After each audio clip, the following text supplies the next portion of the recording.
नमस्कार दोस्तों, स्वागत है आपका ग्रामीण ज्ञान धारा यूट्यूब चैनल पर।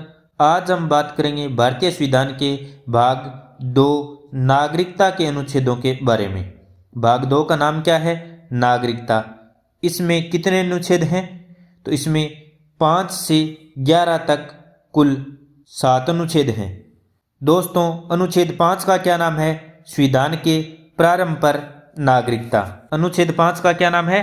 संविधान के प्रारंभ पर नागरिकता। अनुच्छेद 6 का क्या नाम है? पाकिस्तान से भारत को प्रव्रजन करने वाले कुछ व्यक्तियों के नागरिकों के अधिकार। अनुच्छेद 6 में क्या है दोस्तों? पाकिस्तान से भारत को प्रव्रजन करने वाले कुछ व्यक्तियों के नागरिकों के अधिकार।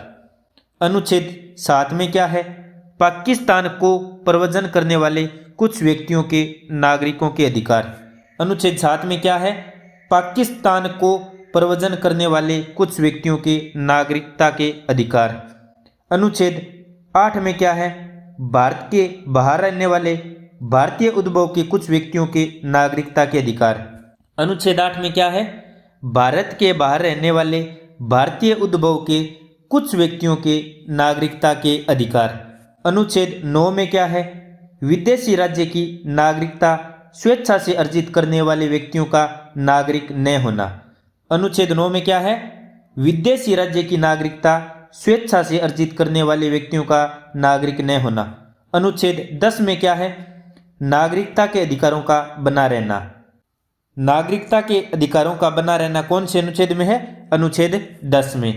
अनुच्छेद 11 में क्या है? संसद द्वारा नागरिकता के अधिकार का विधि द्वारा विनियमन किया जाना। अनुच्छेद 11 में क्या है? संसद द्वारा नागरिकता के अधिकार का विधि द्वारा विनियमन किया जाना।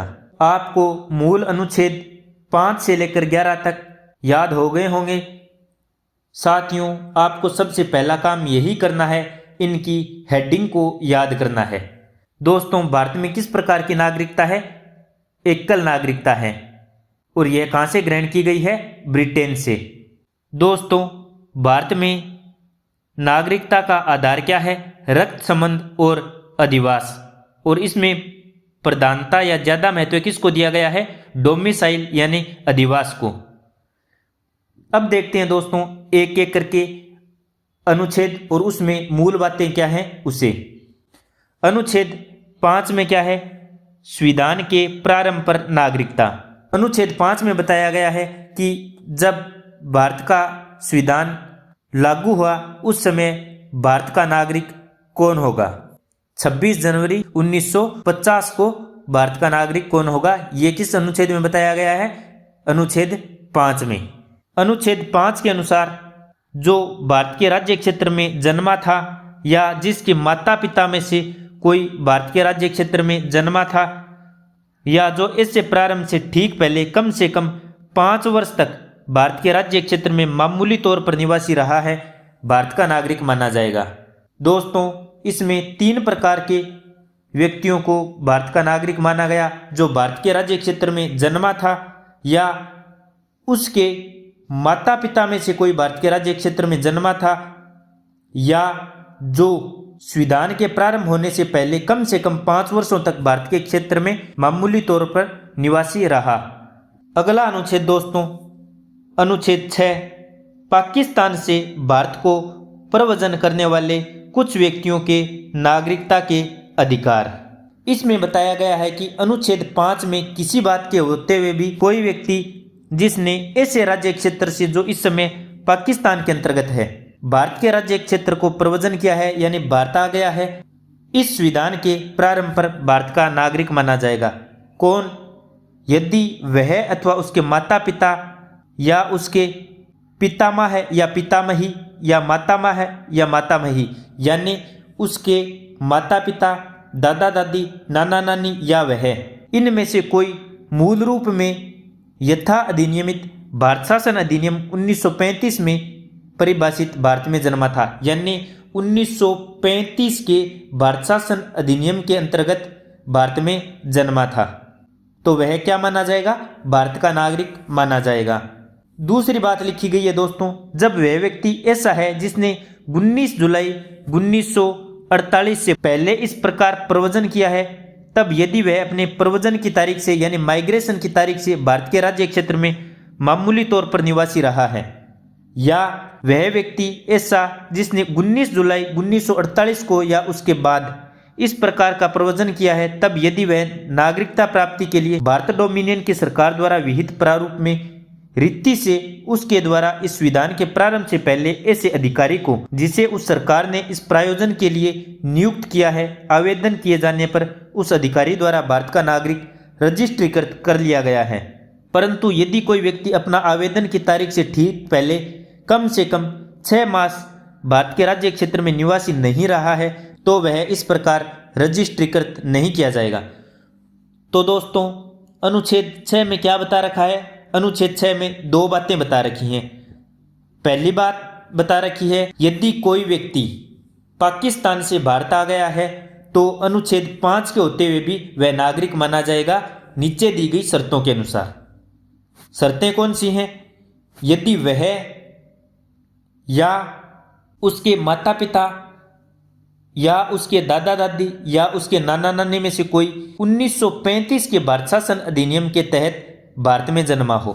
दूसरी बात, वह व्यक्ति जो 19 जुलाई 1948 से पहले इस प्रकार का माइग्रेशन कर चुका है, यानी 19 जुलाई 1948 से पूर्व भारत में आ चुका है और अपने आने की तारीख से यानी माइग्रेशन की तारीख से भारत के राज्य क्षेत्र में मामूली तौर पर निवासी रहा है, तब भारत का नागरिक माना जाएगा।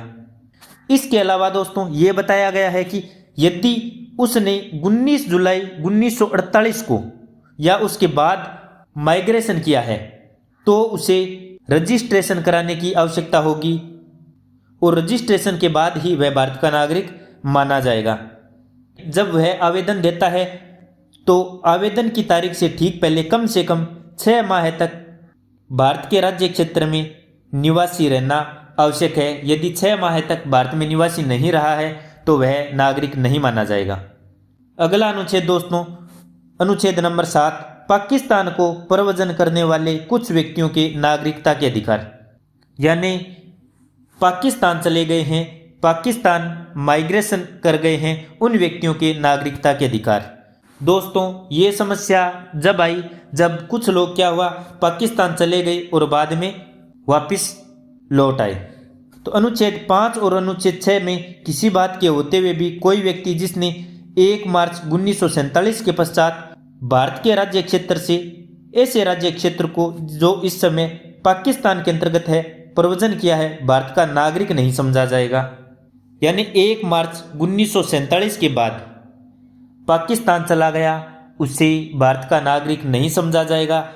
लेकिन दोस्तों, जो व्यक्ति 19 जुलाई 1948 से पूर्व वापस लौट गया हो तो इसके लिए बता रखा है कि इस अनुच्छेद की कोई बात ऐसे व्यक्ति को लागू नहीं होगी जो ऐसे राज्य क्षेत्र को जो इस समय पाकिस्तान के अंतर्गत है प्रव्रजन करने के पश्चात भारत के राज्य क्षेत्र को ऐसी अनुज्ञा के दिन लौट आया है, जो पुनर्वास के लिए या स्थायी रूप से लौटने के लिए किसी विधि के प्राधिकारी द्वारा या उसके अधीन दी गई है। और प्रत्येक ऐसे व्यक्ति के बारे में अनुच्छेद 6 के खंड ख के प्रयोजन के लिए यह समझा जाएगा कि उसने भारत के राज्य क्षेत्र को 19 जुलाई 1948 के बाद प्रव्रजन किया है। दोस्तों, आपको बताया था ना अनुच्छेद 6 के खंड ख में क्या है।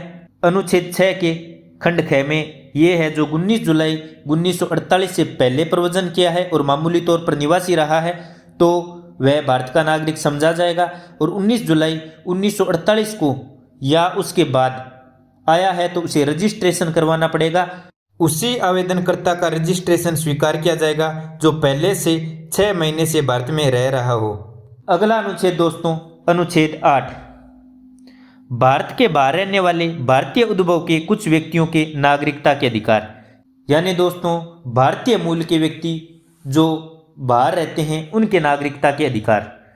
अनुच्छेद 5 में किसी बात के होते हुए भी कोई व्यक्ति जो या जिसके माता पिता पितामह पितामही मातामह मातामही से कोई मूल रूप में भारत शासन अधिनियम 1935 में परिभाषित भारत में जन्मा था और इस प्रकार परिभाषित भारत के बाहर किसी देश में मामूली तौर से निवास कर रहा है, भारत का नागरिक समझा जाएगा। यदि वह नागरिकता प्राप्ति के लिए भारत डोमिनियन की सरकार द्वारा या भारत सरकार द्वारा विहित प्रारूप और रीति से अपने द्वारा उस देश में जहां तत्समय निवास कर रहा है, भारत के राजनयिक या कौंसिलीय प्रतिनिधि को इस विधान के प्रारंभ से पहले या उसके पश्चात आवेदन किए जाने पर ऐसे राजनयिक या कौंसिलीय प्रतिनिधि द्वारा भारत का नागरिक रजिस्ट्रीकृत कर लिया गया है। तो दोस्तों अनुच्छेद 8 में बता रखा है कि भारतीय मूल का व्यक्ति जो भारत के बाहर रह रहा है, अनुच्छेद 5 के किसी बात के होते हुए भी यदि वह व्यक्ति या उसके माता पिता या उसके दादा दादी या उसके नाना नानी मूल रूप में भारत शासन अधिनियम 1935 के अंतर्गत जन्मे हों और बाहर किसी देश में मामूली तौर पर निवास कर रहे हों, तो वह भारत के राजनयिक या कौंसिल प्रतिनिधि के समक्ष आवेदन करके भारत की नागरिकता ले सकते हैं। अनुच्छेद 5, 6, 7, 8 में नागरिकता का उल्लेख है। अनुच्छेद 5 में संविधान के प्रारंभ पर नागरिकता, अनुच्छेद 6 पाकिस्तान से भारत माइग्रेशन यानी पाकिस्तान से भारत आने वाले कुछ व्यक्तियों के नागरिकों के अधिकार हैं। अनुच्छेद 7 में पाकिस्तान को जाने वाले कुछ व्यक्तियों के नागरिकता के अधिकार हैं और पाकिस्तान से भारत वापस लौटने वाले व्यक्तियों के नागरिकता के अधिकार अनुच्छेद 7 में है। अनुच्छेद 8 में दोस्तों भारतीय मूल के उन व्यक्तियों के नागरिकता के अधिकार के बारे में वर्णन किया गया है जो बाहर किसी देश में मामूली तौर से निवास कर रहे हैं। तो अनुच्छेद 5, 6, 7, 8 में नागरिकता का उल्लेख है। अनुच्छेद 9 में दोस्तों नागरिकता की समाप्ति के बारे में बता रखा है। तो अनुच्छेद 9 के अनुसार विदेशी राज्य की नागरिकता स्वेच्छा से अर्जित करने वाले व्यक्तियों का नागरिक न होना, कि यदि किसी व्यक्ति ने किसी विदेशी राज्य के अधीन स्वेच्छा से नागरिकता अर्जित कर ली है तो वह अनुच्छेद 5 के आधार पर भारत का नागरिक नहीं होगा अथवा अनुच्छेद 6 या अनुच्छेद 8 के आधार पर भारत का नागरिक नहीं होगा। विदेशी राज्य की नागरिकता स्वेच्छा से अर्जित कर लेता है तो अनुच्छेद 5, अनुच्छेद 6 और अनुच्छेद 8 के आधार पर भारत का नागरिक नहीं समझा जाएगा। अगला अनुच्छेद दोस्तों अनुच्छेद 10 भारत के नागरिकता के अधिकारों का बना रहना। प्रत्येक व्यक्ति जो इस भाग के पूर्वगामी उपबंधों में से किसी के अधीन भारत का नागरिक है या भारत का नागरिक समझा जाता है, ऐसी विधि के उपबंधों के अधीन रहते हुए जो संसद द्वारा बनाई जाए भारत का नागरिक बना रहेगा। भारत का नागरिक है या भारत का नागरिक समझा जाता है तो दोस्तों संसद कोई भी विधि बनाएगा तो वह भारत का नागरिक बना रहेगा। ऐसा नहीं होगा कि संसद ने नई विधि बना दी तब उसकी नागरिकता समाप्त हो गई। अनुच्छेद 10 के अंतर्गत नागरिकता के अधिकारों का बना रहना है, यानी भारतीय मूल का नागरिक भारतीय मूल का नागरिक बना रहेगा। अनुच्छेद 11 अनुच्छेद 11 में दोस्तों संसद का अधिकार बताया गया है कि संसद द्वारा नागरिकता के अधिकारों का विधि द्वारा विनियमन किया जाना। इस भाग के पूर्वगामी उपबंधों के किसी बात नागरिकता के अर्जन और समाप्ति के तथा नागरिकता से संबंधित अन्य सभी विषयों के संबंध में उपबंध करने की संसद की शक्ति का अल्पीकरण नहीं करेगी। यानी अनुच्छेद 11 में बता रखा है कि नागरिकता के अर्जन और समाप्ति से संबंधित संसद है वो विधि बना सकती है।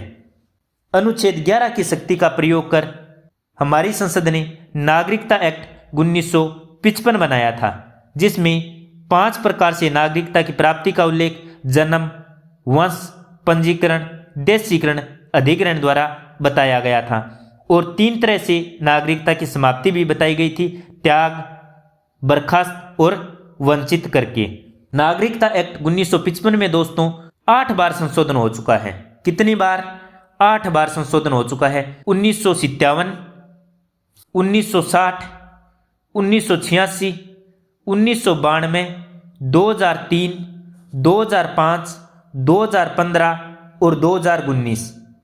दोबारा सुनिए दोस्तों, कब? 1957, फिर 3 साल बाद में 1960, फिर 1986 में, फिर 1992 में, फिर 2003 में, 2005 में, 2015 में, 2019 में। 4 बार तो सन 1900 में हो गया और 4 बार सन 2000 में हो गया।